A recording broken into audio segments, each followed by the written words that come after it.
should be topic number 3, says Ghana's position on reparations. Shout out to Trigger Happy 262. Let's see what Ghana has to say about reparations. It is time to bring the subject of reparations firmly to the fore. Welcome to Africa at the UN. Mr. President, we do not seek to shirk any responsibility for problems we face that are of our own making.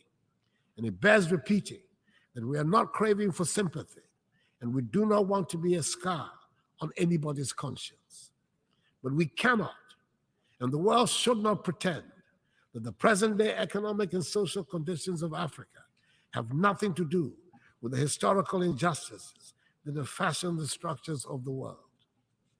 It is time to acknowledge openly that much of Europe and the United States have been built from the vast wealth harvested from the sweat, tears, blood, and horrors of the transatlantic slave trade and the centuries of colonial exploitation.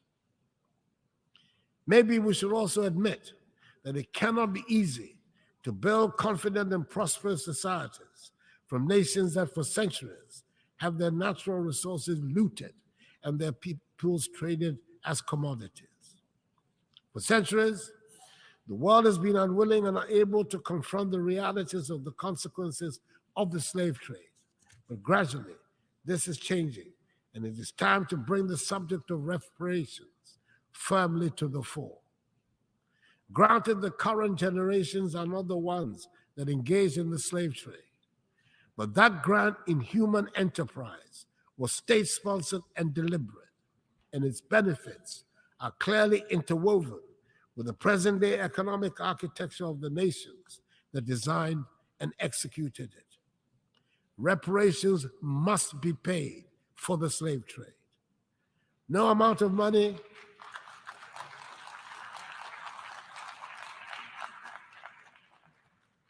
will ever make up for the horrors, but it would make the point that evil was perpetrated, that millions of productive Africans were snatched from the embrace of our continent and put to work in the Americas and the Caribbean without compensation for their labor.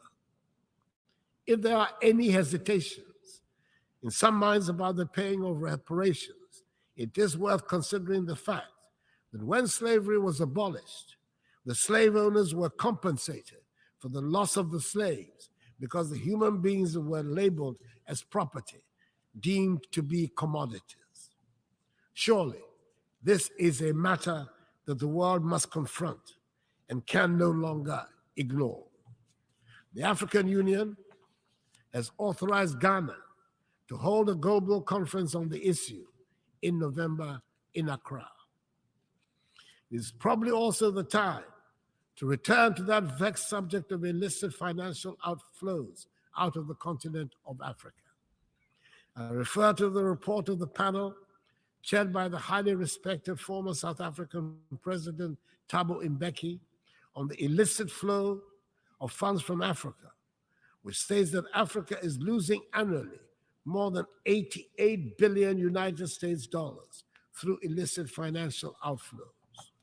Yes, those monies too must be returned to the continent. It is difficult to understand why the recipient countries are comfortable about retaining such funds and are happy to call those countries from whom the monies are taken as corrupt.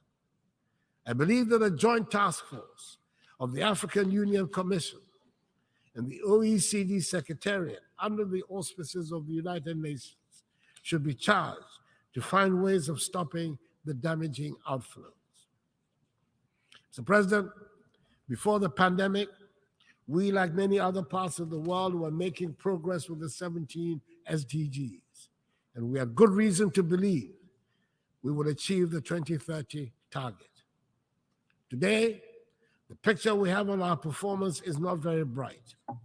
Most of the 21 targets designated for achievement by 2020 have not been met, and we are not on track to achieve many other targets by 2030.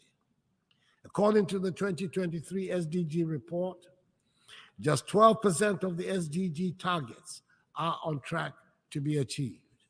Progress on 50% of the targets is weak. The most disappointing part is that we have stalled or retrogressed more than 30% of the targets. We need to accelerate action on the entire project. Mr. President, it is within our capacity to turn things around. A good start would be to make the needed changes to the structures of our organization. Then we can rebuild trust and reignite global solidarity. Mr. President, I thank you for your attention.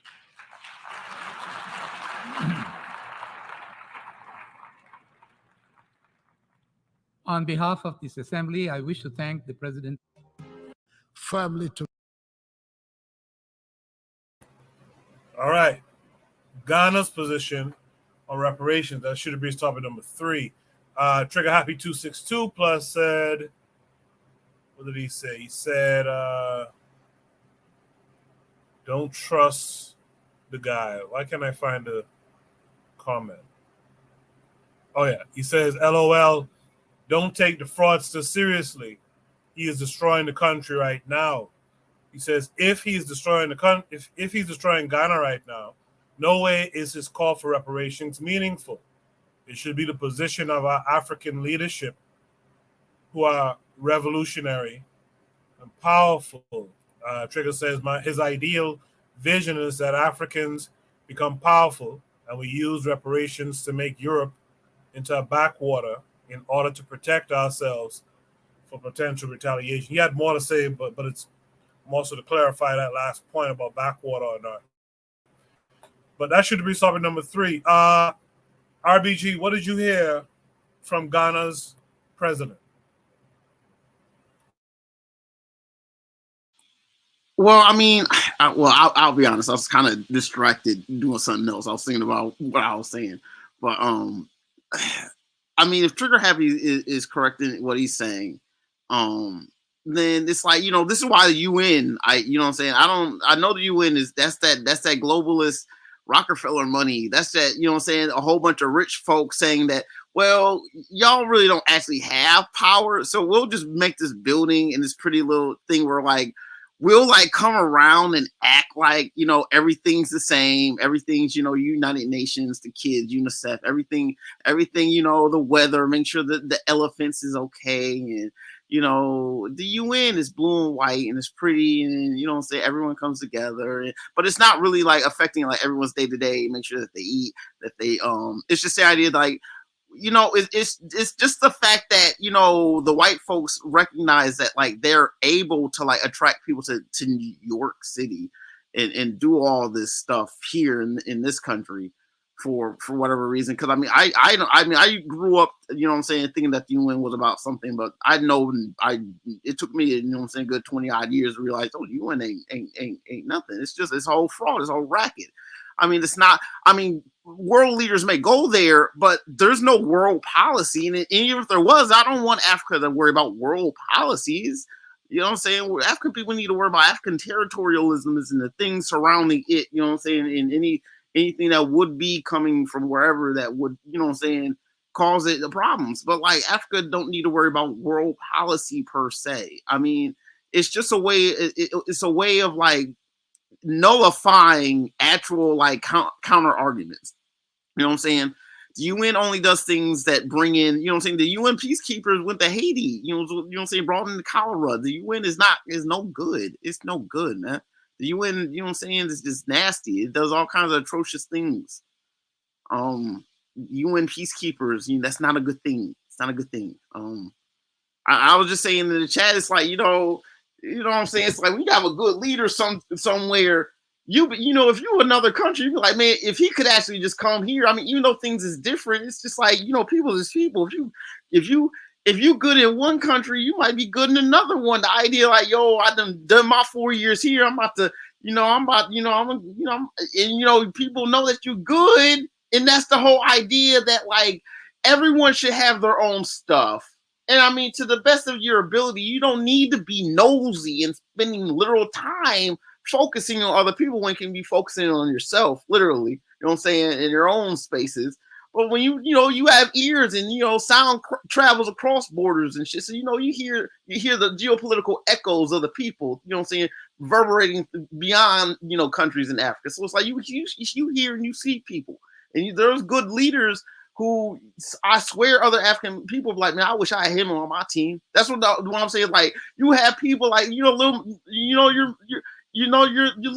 your ministers who are out there doing it. It's like, man, I need someone out there who is scientifically like that. How do I pull these people off? If you could if Africa could see that, having when we talk about economics of literally moving your best people from one spot in Africa to another, without necessarily losing your own base, national, your home teamism, but it's just in the name of the greater Africa, look, I'm gonna go here, to this other country. I'm gonna put in this work for another African nation. I'm gonna go out here and make sure I'm gonna, study it up, and I'm gonna make it my own because we are peoples, right? And then I'm gonna go back home because I ain't gonna stay here forever. I'm not gonna go, you would have superstar Africans. You wouldn't just have one person that we all look up to. I hate to use it. I don't mean the sports analogy any kind of any kind to reduce any kind of people or anything like a game. But I think that when you perform out there for your country and your people, you about it.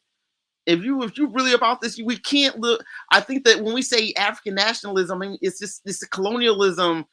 It's that neo-colonialism. It's not nationalism. It's just the whole idea of these foundational borders.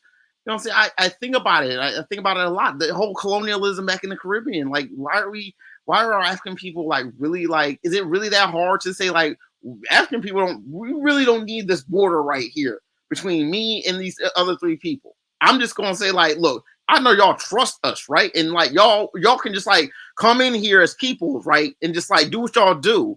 You know what I'm saying? There's I can think about it. It's just I within reasons of assessment and keeping it on a quiet and being incremental about it. I suppose you don't want to be too fast and furious with it because someone else was coming. You can do this, but these things should have already been happening. A lot of what's a Togo? What's a Benin? I've said this before. I look at these countries. It's they're just they're bases of operation for other nations to use them as platforms to send it at this point, drones or whatever, peoples. I swear, motherfuckers just halo jump, just straight into Africa. You know what I'm saying? Just where they come from. You know what I'm saying? It's stupid. I'm gonna pass the mic. All right, thanks, RBG. Shout out to the Hashari podcast who's here. That's D-Web. Thanks for coming through. Azuli, you heard RBG talk a lot about the UN and how it's not to be trusted. I know in the last prompt you seem to have some faith in the UN, talking about Mia not having gone to them versus Aristide who did. So what say you to what you heard RBG say in relation to the prompt? What I was saying is that Jean-Bertrand Aristide was the first to go and bring the reparation topic talk to the United Nations, because they tell you they say if you want reparation, if a nation has wronged your nation, you have to bring it to the United Nations. So whether the United Nations is on some BS or whatever, which they are probably, Jean-Bertrand Aristide did it. I'm not saying that people, when you go to the United Nations, they're gonna be all, yeah, let's go do that. No, but I'm saying, as a nation, you have to bring Haiti, because Boana said, or Mia was the only one that said something about. No, Jean-Bertrand Aristide said that in 1990 something. So because he was talking on that reparation, and talking reparation, and with the mentality of the Haitian people, that was gonna start a flame, and France didn't want that. And Jean-Bertrand Aristide got kicked out of there because of his talking points and of his love for the people of Haiti and for Black people in general. So this guy right here, I know the United Nations ain't built on shit, because they the one that brought the same soldiers to Haiti and gave the people cholera that killed over 10,000 or 15,000 people. So him going in there and wearing a suit, all of that, and I don't, like I said, if you don't have anything to back that talk, it's all for nothing. Yes, it looks nice, or he said about it. And do I know if this guy is genuine? But the brother just said this guy is not genuine. This guy is destroying his own country. So all of these people, a lot of people are puppet on the string and control opposition. So I don't know what is this gonna do. This is not the first time. Like I said, people have been talking about reparations since the beginning of time, since 20, 30, 40 years back. So Buana was talking about, most of the speech she was giving in the United States was on global warming and the earth. So I'm just saying that, like other people are saying, how do you get people who beat you in a game of war, whatever, and enslaved you with all of that? How are you going to go back to them and ask them for reparation? As a man, you get on there and you just talk like that? He knows nothing is going to come out of there. Just beautiful words, verbal masturbation, got nice European suits on, nice glasses, and then just, what are we doing? You better go back to your country and tell your people to replant, plant, plant, plant, bring the trees back, plant, feed your own people, then going on there and asking for reparation with nothing to back it up. Just victimhood. Oh, you killed my people, and he's talking like Gas would have said. Let's look at his lineage. Maybe his family was selling. Is the one that sold our people to the European. Do we know his background? All this shit he's talking. Maybe he was one of those slave catchers. So I'm saying, oh, go build your country, bro. Tell your people to plant food so you don't have to. But whatever, man. This show is all messed up, man. That's all I have to say. I appreciate that.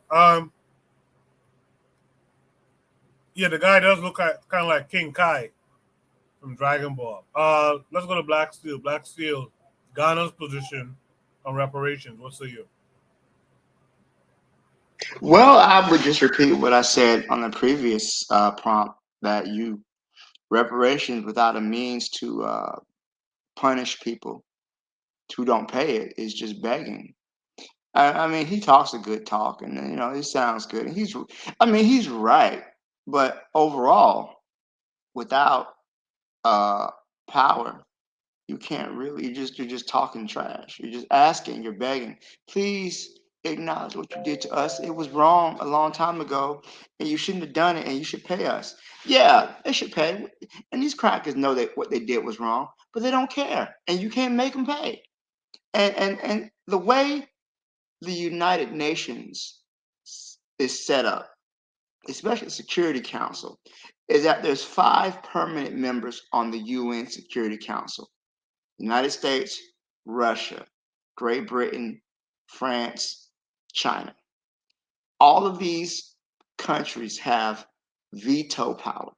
So even if every country agrees, if one country vetoes it, then nothing happens. So if every country said, okay, we should have reparations, if the US says, no, we ain't paying shit, that's it. That's the end of it. So the United Nations in of itself is a corrupt organization, because the Security Council is determined by the winners of World War II. So we're still going by whoever won in World War II determines who's on the Security Council. So you got a few African nations there, a couple Asian nations, but none of them are permanent. So if a permanent member of the Security Council decides to veto a resolution, that's it. That's it. So for years, every nation in the world has asked that the blockade against Cuba be lifted for years. The United States vetoes it every time. Nothing happens. Nothing happens. And that's the same thing with reparations. So until we're coming from a position of strength, from a position of unity. We're not going to see any movement on the reparations. That's the same thing with these idiots in the U.S. These whole foundational Black Americans. You're not getting shit because white people don't want to give it to you, and you can't make them. That's it. That's it. That's all. So until we organize with African people globally, take control of our resources, take control of our land, control of our people, then we can say, hey, you owe us some money. Remember that shit you did to us? Pay up. Until then, it's like Razuli say, it's just verbal masturbation. I'll leave it there. I appreciate that call. Shout out to Jose, who's in the chat. He said the League of Nations version 2, speaking of the UN. Harsh Reality Podcast says reparations historically was a penalty paid by the loser of a war to the victors, asinine for conquered people to quote unquote ask for reparations without power. That's called begging where I'm from. With all of that said and heard, Buana, what say you to all of it? Yeah. So I ain't trying to. Let me first say that I ain't trying to get no beef with my brothers tonight. You know, despite the fact that we may carry different positions. And let me also say too, in terms of the Haitian politics that I carry, I think that the Lavalas movement and George Jean Aristide was one of the best hopes for Haiti. Was one of the best hopes for Haiti. Why he's not currently running, I don't know the politics of it. I personally think Sweet Mickey is a gangster. I think that the president who just got slaughtered, I think he was a gangster too. You know, this is where my politics lie in terms of Haitian politics. So I'll leave it that there. So people who really be able to understand where I'm coming from with that. In terms of this particular gentleman, what I would say is this: we in the West see that Pan-Africanism is one-sided. We say that it is not being reciprocated by the African nations. This man gets on a public platform before the UN, before the world, and expresses something that the Western Black people been expressing for a very long time. It suggests that he is in concert with the Blacks in the Western world. And it seems like we sitting saying the man, oh, it don't mean nothing, or he's a CIA agent, he's a plant, he's a puppet. Before we ask that, he is the president of African nation. So I am asking, before we disparage the possible relationship that we could carry with this particular gentleman, because there are many Black people in the Western world who have went to Ghana, they've built houses, they've started businesses, they've created all manner of different businesses within that country.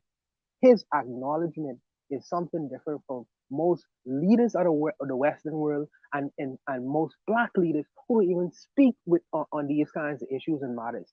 He has it in his mouth. And because he has the argument of reparations in his mouth, why would we wish to discount him? He is really one of the few African Black people standing on a public platform, even discussing these issues. When in fact, you are citizens of nations where your leaders don't even address these issues. Not at all. Not at all. They discount it off to the back. This man he is in political leadership to do something in terms, because he is just acknowledging your pain where your leadership does not even acknowledge it. So my thing is, I would try to approach this man, you know, in an organized way to see, well, what can we do to further this relationship? What can we get and benefit out of this relationship? How can we move forward in a relationship? And I feel like us, sometimes when the ball is in our hand, we become very nervous because we are being made responsible to take hold of our own agency. Because if your leaders ain't listening to y'all, and this man saying, well, what can we do? We acknowledge y'all pain, we acknowledge the past, we acknowledge the hurt. How many times does African tribal men or chiefs have to say sorry for slavery when the people who was most guilty of sorry, they don't even acknowledge slavery? These people are acknowledging slavery. These people are acknowledging the history, the past, and these people have land and they are actively in power currently. Why would I want to dismiss this man and call him an implant? I don't know what he's doing. I need to go investigate for myself personally. Someone on the internet says, well, he's doing something that's harmful. That's a statement. That's a statement. Why not investigate for yourself and find out? Because, like I say, there are Western people in a black world who have actively gone to Ghana and have done things that would be progressive for their own selves, for their own families. And he was one of the few leaders in the Western world who was acknowledging these things. So I would not dismiss him out of hand. You know, like I say, he is one of the few people who's actively doing it, and I wouldn't dismiss it. That's where I stand with it. But I'll leave it there. I appreciate that. One. Does anyone else want to add any last words to this I'll point? make it quick. So one, I agree that he is saying the right things. I don't disagree with you on that. I only say that just talking is not enough. And I guess I understand Erzuli's frustration because that's all anybody ever does is talk. But when it comes to the real nitty gritty of political organization, that's when we have problems. So I agree. He's saying the right things. That he is saying that we do need, and he's right. But let's try to move beyond, just the good speeches and get to the actual work, because the European is not going to give us anything. They don't even want to give us credit for shit we built. They come to our continent, steal our stuff, and claim that some aliens built the shit. So I just want to see us move into a more proactive stage instead of just Black Steel. What is the year of return? I mean, the year of return was when they made it to where African people could return back to Africa, but how many were able to take part in that? But didn't that start in Ghana? Didn't they start doing that in Ghana? Wasn't that the policy that they put in place in Ghana? Yes, it was. So I would suggest that it's not just speech. People, there are active movements that's happening on the ground that where you could point to certain things and say, well, these kinds of things are happening. There's a reason why so many people from the Western world, Black people are moving to Ghana, because it seems to me that there are policies in place where the government is facilitating that to happen. So it's past beyond the point of just grandiose speeches. You know what I mean? I believe. But I mean, I might be wrong, but it seems like when many Black people seem like they want to go to the continent of Africa, they say they want to go to Ghana. So I don't know if this is just speech and this is just talk. I think it's beyond that at this point, but I could be wrong. Brother Bakari said, Wani is starting to figure them out. Trigabi 262 Plus says, there's no need to investigate. Look up Occupy Jabali. Ghanaians have been protesting for weeks because of the terrible economic conditions. He goes on to say, well, even Obadale Campbell had his criticisms with the year of return. It isn't to say it's all bad, and there are definitely opportunities, but when you take a deeper look, Ghana is suffering hard. I am very nervous. Let me finish. I am very nervous when any individual tells me, as an individual person, there's no need to investigate. Let me fill you in on the information. No, brother. No, brother. You are stating me your opinion on how things are on the ground. Let me find out for myself, because I can think for myself too.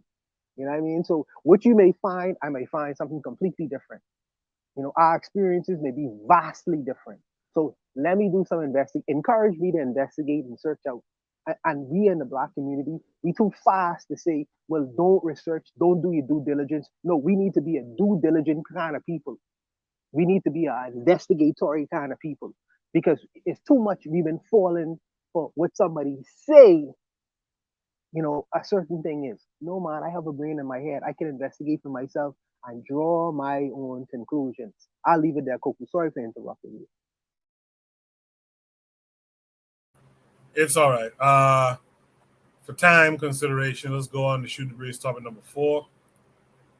Shoot the breeze topic